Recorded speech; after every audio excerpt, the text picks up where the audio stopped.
جنر توكتشو ممثل تركي من مواليد مدينة اسطنبول التركية بتاريخ 25/6/1977. الممثل بالغ من العمر 27 سنة، يبلغ طوله 184 سنتي ويبلغ وزنه 77 كيلوغرام. جنر توكتشو قام بدراسة تمثيل في مسرح هارون أوزير، وبدأ بالظهور على الشاشة سنة 2019 من خلال مشاركة في مسلسل التوبة. سنة 2021 شارك في بطولة مسلسل الإخوة بربروس، حيث قام بتجسيد شخصية إلياس.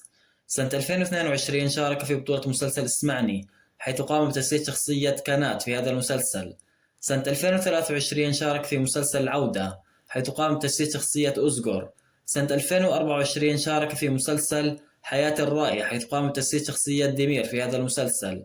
جنر توكتشو والذي يتابعه أكثر من 1,800,000 متابع على الانستغرام، يشارك حاليا في بطولة مسلسل الشركة القابضة، حيث يقوم بتجسيد شخصية كرم في هذا المسلسل.